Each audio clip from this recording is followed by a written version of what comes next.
बिस्मिल्लाहिर्रहमानिर्रहीम। अस्सलाम वालेकुम फ्रेंड्स, कैसे हैं आप सब? आई होप सब ठीक ठाक होंगे। वेलकम करती हूँ आपको एक न्यू व्लॉग में। फ्रेंड्स, फाइनली इख्तिताम पजीर हो गई है इकरा कंवल यानी कि सिस्टोलॉजी की शादी, जो कि बहुत ही लंबी थी, बहुत ही ज़्यादा इन्होंने इवेंट रखे अपनी शादी पे।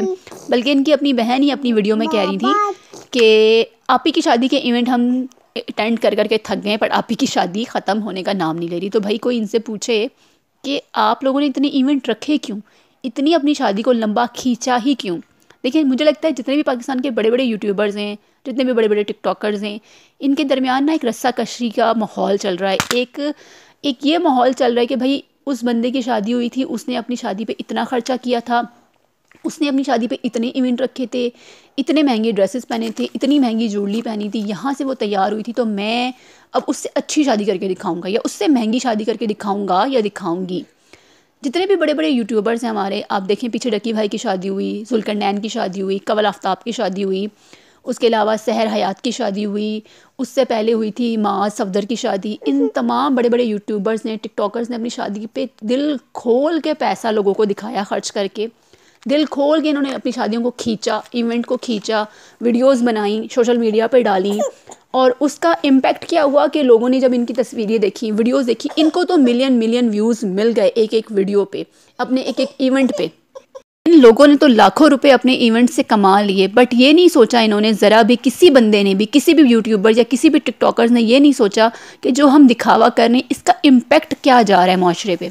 देखिए, जो लोग इनको फॉलो कर रहे हैं ना, वो ज़्यादातर हमारी कम उम्र के, कच्चे उम्र के बच्चे और बच्चियाँ हैं, और मुतवासित तबके के बच्चे बच्चियाँ हैं।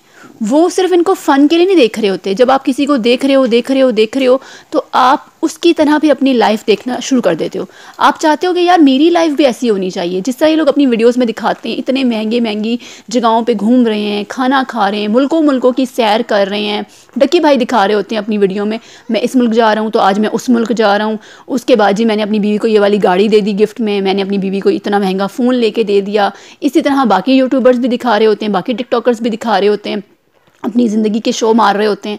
वो ये नहीं सोचते कि हम जो ये शो मार रहे हैं, हम जो ये दिखावा कर रहे हैं, इसका कितना गंदा इम्पैक्ट हमारे जो फॉलोवर्स हैं उन पे जाएगा। वो ये बिल्कुल नहीं सोचते। उन्हें सिर्फ अपनी वीडियो के व्यूज़ हासिल करने होते हैं। दिखा के उन्होंने अपना पैसा लगा के जो दिखाते हैं ना वो लोगों को, उसके बदले उन्होंने और पैसा कमाना होता है। अच्छा, इसका इम्पैक्ट क्या जा रहा है कि जो हमारे मुतवस्सित तबके के बच्चे बच्चे हैं, ख़ासकर मैं कहूँगी जो बच्चियाँ हैं हमारी, वो इन लोगों से इतनी मुतासिर हो रही हैं कि आप देखें पिछले दिनों डक्की भाई ने जब अपने ट्रेंड कराई तो एक बच्ची ने उनसे, वो इतनी एक्सपायर थी, इतनी मुतासिर थी कि उस लड़की ने बिना सोचे समझे अपनी ट्रेंड कर ली, सिर्फ इसलिए कि जी डक्की भाई की मैं फॉलोवर हूँ, उसने ट्रेंड किए तो मैं भी करके दिखाऊंगी। उसने भी अपनी ट्रेंड कर ली। ये सबूत अब सबके सामने आ गया, बड़ी मशहूर हुआ ये वाक़या। आप इसी तरह देखें कि जितनी बड़ी बड़ी यूट्यूबर्स को लड़कियां फॉलो कर रही हैं, टिकटॉकर्स को फॉलो कर रही हैं, हमारी मासूम कच्ची उम्र की लड़कियां, बच्चियां, ख़ासकर हमारी जो ये मुतवासित तबके की बच्चियाँ, वो फिर अपनी ज़िंदगी में भी ऐसे ही चाहती हैं कि हमारी ज़िंदगी में भी ऐसा ही लाइफ पार्टनर हो, हमारी ज़िंदगी भी ऐसी हो, पैसों से हम खेलें, यहाँ घूमें, यहाँ जाएं, वहाँ जाएं, हमारे पास भी गाड़ी होनी चाहिए, हमारे पास भी लाइफ स्टाइल हमारा ऐसा होना चाहिए, महंगी ज्वेलरी, महंगे कपड़े, महंगे ड्रेसेस, महंगे पार्लरों में हम जाएँ, ऐसे हम अपनी ज़िंदगी गुजारें जैसे ये लड़कियाँ गुजार रही हैं जिन्हें वो फॉलो कर रही हैं। अब इसके लिए हो क्या रहा है कि हमारी बच्चियां टिकटॉक पे लाइव बैठ के, बीगो पे लाइव बैठ के, और भी ना जाने कितनी ऐप्स हैं जहाँ पे लाइव बैठ के ख़ुद को बेच रही हैं, लिटरली बेच रही हैं बच्चियां अपने आप को। वो फिर ये नहीं देख रही कि ये हम कर क्या रहे हैं, इसका कितना बुरा इम्पैक्ट हमारी आने वाली ज़िंदगी पर पड़ेगा। कितने वाक़यात आपने देखे होंगे कि कितने वाक़यात हो रहे हैं आजकल, टिकटॉक के ज़रिए अपनी लड़कियाँ ज़िंदगियाँ बर्बाद कर रही हैं, लेकिन सिर्फ पैसा कमाने की एक धुन लगी हुई है। दिमाग में ये कीड़ा बढ़ गया हर किसी के कि भाई हमने पैसा कमाना है, फ़लाँ टिकटॉक की तरह बनना है, फ़लाँ यूट्यूबर की तरह बनना है।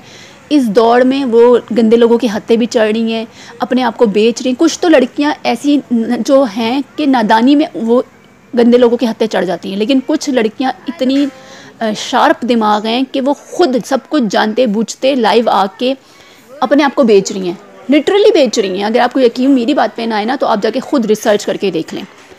टिकटॉक पे लाइव बैठ के जब भी अपने आप को बेच रहे होते हैं बच्चे बच्चियाँ, इतनी वल्गर बातें कर रही होती हैं, इतनी कोई बेहुदा बातें कर रहे होते हैं कि मतलब आप सब जानते ही हैं, मुझे यहाँ पे अल्फाज इस्तेमाल करने की ज़रूरत नहीं है।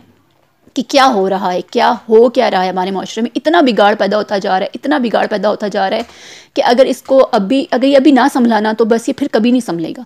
जिस तेज़ी से तबाही की तरफ जा रहा है ना हमारा माशरा, क्योंकि हमारे माशरे में आप देखें बेरोज़गारी हद से ज़्यादा बढ़ गई है, हुकूमत कोई ढंग की है नहीं, कारोबार सबके ठप होते जा रहे हैं, नौकरियाँ किसी को मिल नहीं रही, लोग पैसा कमाने के लिए कुछ भी कर रहे हैं। ऊपर से सोने पे सुहागा इन यूट्यूबर्स और बड़े बड़े टिकटॉकर्स ने कर दिया है कि अपनी ज़िंदगियां दिखा दिखा के ये लोगों को और पागल कर रहे हैं। फिर लोगों को ये डाल रहे हैं कि भाई हम तो कमा ही रहे हैं, तुम जो मर्ज़ी तुम लोग देखो, मरो या जो मर्ज़ी करो। तो अब मरने वाला तो कोई यहाँ पे बैठा नहीं है, सब लोग फिर उल्टी तरफ ही जा रहे हैं। इसीलिए अल्लाह पाक ने कहा है कि अगर आपके पास पैसा है, आपके पास दौलत है, तो उसका दिखावा मत करो। इस्लाम में अगर हमें किसी चीज़ से मना किया गया है ना, किसी काम को करने से मना किया गया है, तो उसके पीछे बड़ी हिकमतें होती हैं। अगर किसी काम को करने को कहा जाए तो उसमें भी बड़ी हिकमतें होती हैं। लेकिन ये हिकमतों वाला जो उनसर है ना, ये सिर्फ वो बंदा समझ सकता है जो इसको डीपली जाके सोचता है, जो इसको डीपली जाके समझने की कोशिश करता है कि अल्लाह पाक ने अगर मुझे इस काम से मना किया है तो क्यों मना किया है, अगर इस काम को करने का हुक्म दिया है तो क्यों हुक्म दिया है। तो फिर आप जब डीपली जाते हो ना किसी हुक्म के अंदर, तो फिर आपको पता चलता है यार इसके पीछे कितनी हिकमतें हैं। जब आपको अल्लाह ने मना किया है ना कि आपने दिखावा नहीं करना, तो इसके पीछे बड़ी हिकमतें अल्लाह ने रखी हैं। सबसे बड़ी हिकमत तो यही है कि अगर जब आप दिखावा करते हो तो जिनके पास पैसा नहीं है उनकी सोच ख़राब होती है, उन्हें शैतान बुरी तरह से वरगलाता है पैसा कमाने के लिए। फिर वो नाजायज़ जायज़ कुछ नहीं देखते, हर उस रास्ते पे जाते हैं जो शैतानी रास्ता है, और इसकी वजह वो फिर वो बंदे बनेंगे, उनको अजाब पड़ेगा जो दिखावा कर रहे हैं।